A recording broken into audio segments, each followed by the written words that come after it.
नमस्कार. आवाज माझा वृत्तवाहिनीत आपल्या सगळ्यांचं स्वागत. वेळेच्या काही ठळक घडामोडींकडे. राजकारणात देखील शक्ती आणि बुद्धीचा खेळ खेळावा लागतो. मुख्यमंत्री एकनाथ शिंदे. चैत्यभूमीवर जमणाऱ्या लाखो भीमा अनुयायांसाठी शिवसेनेच्या वतीनं विनामूल्य भोजन व्यवस्था. आणि ठाण्यात हिंदायन सायकल मोहीम 17 फेब्रुवारीला होणार.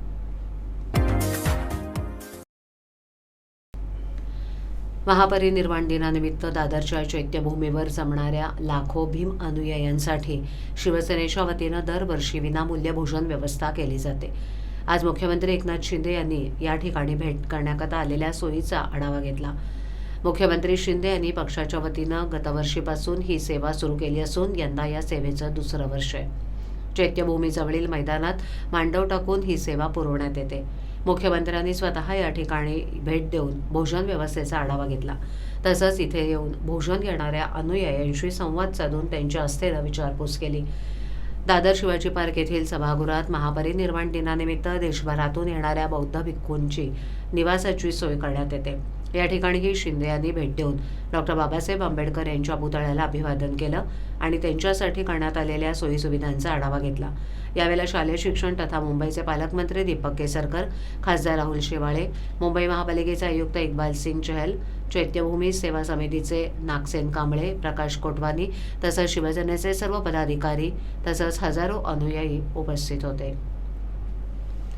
राजकारणात देखील शक्ती आणि बुद्धीचा खेळ खेळावा लागतो. आपण देखील खेळलोय आणि सर्वसामान्यांच्या मनातील सरकार आपण स्थापन केलंय, म्हणून खेळाला खूप प्राधान्य दिलं असल्याचं राज्याचे मुख्यमंत्री एकनाथ शिंदे यांनी ठाण्यात भाषणात बोलताना सांगितलं. तसंच पालिकेचा कबड्डी संघात कंत्राट पद्धतीनं कार्यरत असणाऱ्या खेळाडूंना कायम करण्याचा शब्द देखील एकनाथ शिंदे यांनी भाषणातून दिला आहे. मातीतला खेळ आहे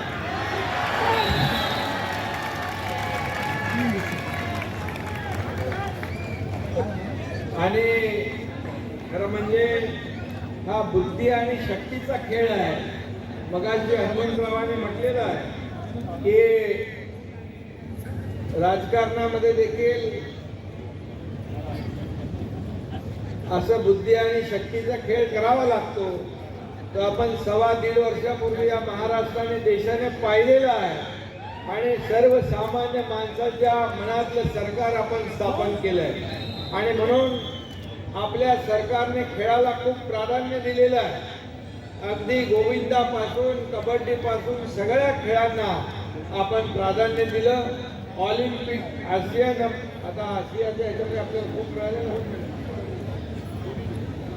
मुलांना आणि मुलींना गोल्ड मेडल देखील आपल्या महाराष्ट्रातल्या मुलांना याच्यामध्ये कबड्डीमध्ये मिळालं. आणि म्हणून आपण मोठ्या प्रमाणावर राज्य सरकारने देखील खेळाडूंना प्राधान्य दिलेलं आहे, प्रोत्साहन दिलेलं आहे आणि एक व्यासपीठ उपलब्ध करून दिलेलं आहे.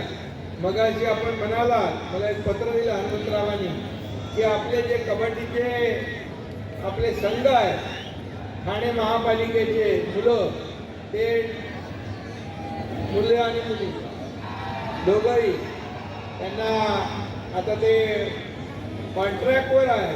मी आताच आयुक्तांना सांगितलंय की याच्यातून आपण मार्ग काढा, या मुलांना बोलवून घ्या आणि कायम स्वरूपी त्यांना आपल्याला कसं करता येईल या दृष्टीने प्रयत्न करूया. त्याचबरोबर इतरही महापालिकांमध्ये जे खेळाडू आहेत त्यांचा देखील प्राधान्याने आपल्याला विचार करता कसा येईल याचा देखील निर्देश मी देईन. त्याचबरोबर आयुक्तांना मी हेही सांगितलं की पुढे असे जे कबड्डीचे सामने होतील त्याला मैदान असं बनवावं लागता कामा नये. परमनंट या कबड्डीसाठी मैदान झालं पाहिजे अशा प्रकारच्या सूचना देखील मी दिल्या.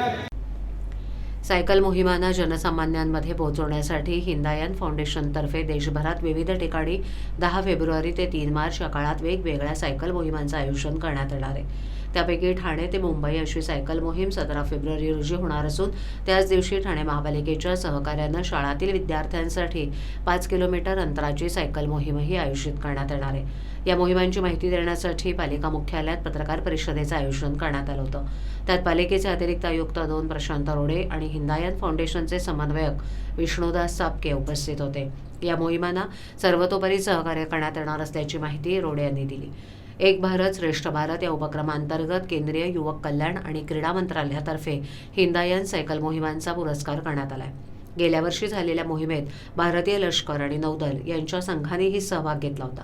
यंदा ही सायकल मोहीम दिल्ली, उत्तर प्रदेश, राजस्थान, गुजरात आणि महाराष्ट्र या राज्यातून जाणार आहे. नवी मुंबई, आग्रा, जयपूर, गांधीनगर, अहमदाबाद, ठाणे, मुंबई आणि पुणे या शहरातून ही मोहीम मार्गक्रमण करणार आहे, अशी माहिती हिंदायन फाउंडेशनचे समन्वयक विष्णुदास सापके यांनी दिली. प्रकारे तयारी असणार आहे या सायकल स्पर्धेसाठी आणि किती महत्त्वाचं आहे ठाण्यामध्ये अशा प्रकारची स्पर्धा होती? हिंद आयन मार्फत देशाच्या विविध राज्यांमध्ये सायकल मोहीम आणि स्पर्धा आयोजित करण्यात येत आहे. त्यामध्ये ठाण्यामध्ये सुद्धा ही सायकलची मोहीम राबवण्यात येणार आहे. यामध्ये ठाणे महानगरपालिकेच्या विद्यार्थ्यांचा सहभाग राहणार आहे. आपल्याला माहिती आहे की दिवसेंदिवस फिटनेससाठी आपण मॅरेथॉन असेल, सायकल स्पर्धा असतील हे आयोजित करीत असतो. त्याचाच हा जो भाग आहे, यात महानगरपालिकेच्या क्रीडा विभागाच्या मार्फत आपण सायकल रॅलीसाठी आवश्यक ते सर्व सहकार्य करणार आहोत. सर, काय संदेश या सायकल रॅलीमधनं ठाणे महानगरपालिका एक भारत श्रेष्ठ भारत आणि फिटनेस मोहीम या शहरामध्ये राबवली जावी असा एक संदेश या सायकल मोहिमेमार्फत आपण देणार आहोत. सर, ह्या सायकल स्पर्धेमध्ये महापालिकेचे काही अधिकारी कर्मचारी देखील सहभागी होणार आहेत का? निश्चितच आम्ही सगळेच सहभागी होणार आहोत. त्यांना आवड आहे सायकलिंगची, सगळेच आम्ही सहभागी होणार आहोत. किती शाळा आहेत आणि किती शाळेची मुलं आहेत? ते आमचं नियोजन चालू आहे मॅडम. ठाणेकरांना विद्यार्थी त्यात सहभागी होतील आज निश्चित नाही सांगत. ठाणेकरांना काय आव्हान असेल ह्या सायकल स्पर्धेत सहभागी होण्यासाठी? ठाणेकरांनी सुद्धा सायकलचा जास्तीत जास्त वापर करावा. स्पर्धा मोहीम नाही तर दैनंदिन जीवनामध्ये सुद्धा सायकलचा जर वापर केला तर प्रदूषण हा एक भाग तर आहेच, परंतु स्वतःचं आरोग्य, स्वतःची फिटनेस ही सुद्धा आपण जोपासू शकतो. थँक्यू. আমার নাম সুলতানা খাতুন। আমার বাচ্চার বয়স 2.5 বছর। আমার বাচ্চা ইনজেকশন টাইমে নিত। আমার বাচ্চার শরীর অসুস্থ হওয়ার কারণে আমার বাচ্চা কিছু ইনজেকশন নিতে পারেনি। আমি খুব ভয় পেয়ে গেছিলাম এটা নিয়ে, আমি কি করব, অনেক কিছু হয়ে গেছে। তারপর আমি দেখলাম আমি কি করে কি করতে পারবো। আশাদি আমার বাড়িতে আসলো। আশাদি আমাকে জানালো মিশন ইন্দ্রধনুষ একটি ক্যাম্প বসছে বাচ্চাদের জন্য, যেখানে আমি নিয়ে গেলাম। নিয়ে যেতে আমার বাচ্চার যে কটা টিকা বাকি ছিল সেগুলো সব দেওয়া হলো। তাতে বাচ্চা আমার অনেক ভালো হলো, আমার বাচ্চা সুস্থও আছে। আমি ধন্যবাদ করতে চাই আশাদিকে এবং মিশন ইন্দ্রধনুষকে।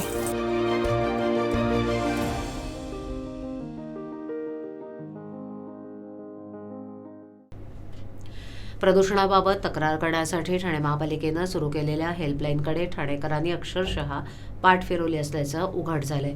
प्रदूषणाबाबत दिवसाला केवळ एकच तक्रार येत असून गेल्या 21 दिवसात ठाणे महापालिकेच्या हेल्पलाईनवर केवळ 21 तक्रारी प्राप्त झाल्यात.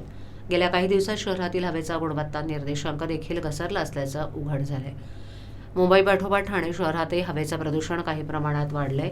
ते प्रदूषण रोखण्यासाठी ठाणे महापालिकेनं नागरिकांना प्रदूषणाबाबत तक्रार करता यावी यासाठी हेल्पलाईन सुरू केली आहे.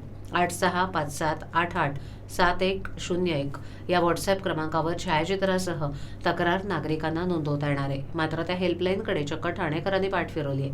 21 दिवसात अवघ्या 21 तक्रारी नोंदवल्या गेल्या असून त्या सर्व 21 तक्रारींचा निपटारा लावण्यात आला असल्याची माहिती प्रशासनाच्या वतीनं देण्यात आली. सरासरी दिवसाला एक तक्रार नोंदवली जात असल्यानं या हेल्पलाईनला अल्प प्रतिसाद मिळत असल्याचं स्पष्ट दिसतंय. हा अल्प प्रतिसाद नेमका ठाणेकर नागरिकांकडून कशामुळे मिळतोय याची चाचपणी आता पालिकेकडून सुरू करण्यात आली आहे. तर दुसरीकडे ठाण्याची हवा देखील माध्यम प्रदूषित असून हवेचा गुणवत्ता निर्देशांक देखील घसरला असल्याचं उघड झालंय. ठाण्यात हवेच्या प्रदूषणात वाढ होत असून सध्याचा हवेचा निर्देशांक 134 वर पोहोचला असल्याची नोंद प्रदूषण विभागानं केली आहे. दिवाळीत वाढलेली प्रदूषण काही दिवसांपूर्वी पडलेल्या अवकाळी पावसामुळे कमी झाले. मात्र पुन्हा ठाण्याची हवा बिघडली असून पालिकेची कारवाईची मोहीम देखील थंडावली आहे. विशेष करून उपवन परिसरात हवेच्या गुणवत्तेचा निर्देशांक 178 एवढा नोंदवण्यात आल्यानं प्रदूषण विभागानं आश्चर्य व्यक्त केलंय. या भागात जास्त हवा का बिघडली याचा अभ्यास केला जाणार असल्याचं अधिकाऱ्यांनी सांगितलं.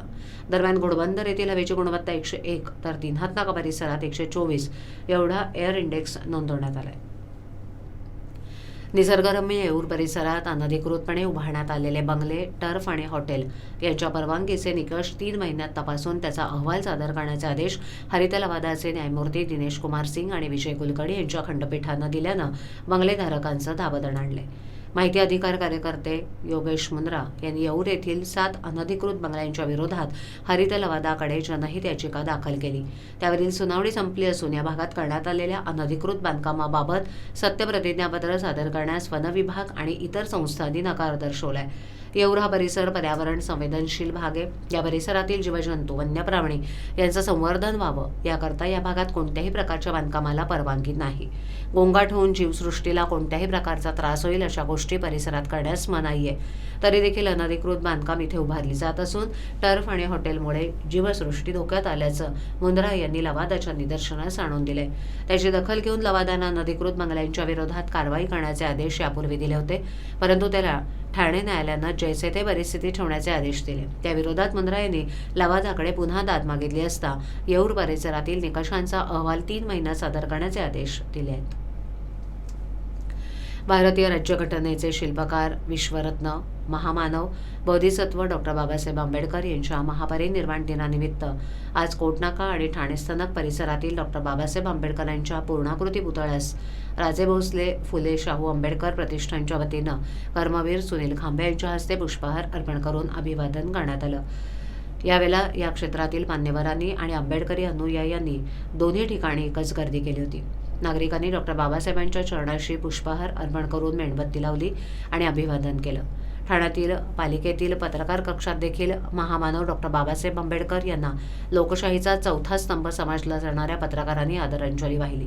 डॉक्टर आंबेडकरांच्या प्रतिमेला पुष्पहार अर्पण करून सर्व पत्रकारांच्या वतीनं भावपूर्ण आदरांजली वाहण्यात आली. ठाणे महापालिकेच्या विद्यमानं भारतरत्न डॉक्टर बाबासाहेब आंबेडकर यांच्या महापरिनिर्वाण दिनानिमित्त पालिका मुख्यालयातील कैलासवासी नरेंद्र बल्लाळ सभागृहात भारतरत्न डॉक्टर बाबासाहेब आंबेडकर यांच्या प्रतिमेला पुष्पहार अर्पण करून अभिवादन करण्यात आलं. याप्रसंगी पालिकेचे अतिरिक्त आयुक्त 1 संदीप माळवी, अतिरिक्त आयुक्त 2 प्रशांत रोडे, उपायुक्त गजानन गोदेपुरे, उपायुक्त तुषार पवार, उपायुक्त उमेश बिरारी तसंच पालिका अधिकारी आणि कर्मचारी उपस्थित होते. तसंच कोटनाका आणि ठाणे रेल्वे स्टेशन येथील भारतरत्न डॉक्टर बाबासाहेब आंबेडकर यांच्या पुतळ्याला अतिरिक्त आयुक्त 1 प्रशांत रोडे, उपायुक्त उमेश बिरारी यांनी पुष्पहार अर्पण करून अभिवादन केलं. याप्रसंगी पालिकेचे अधिकारी, कर्मचारी, नागरिक उपस्थित होते. TJSB सौर शक्ती कर्ज, गो ग्रीन, करा वीज बिलावर बचत. आकर्षक व्याजदर, 84 महिने परतफेड कालावधी, 80% लोन, व्यावसायिक आणि उद्योजकांकरता सुद्धा. अधिक माहितीसाठी तुमच्या जवळच्या शाखेला भेट द्या किंवा संपर्क साधा. 1800-223-466 आणि 1800-266-3466. आवाज माझावरील एखादी बातमी पाहिजे राहून गेली असल्यास यूट्यूबवरती तुम्ही पाहू शकता. तर मग नक्की सबस्क्राईब करा आवाज माझा. आजच्या ठळक घडामोडी शेवटी पुन्हा एकदा. राजकारणात देखील शक्ती आणि बुद्धीचा खेळ खेळावा लागतो. मुख्यमंत्री एकनाथ शिंदे.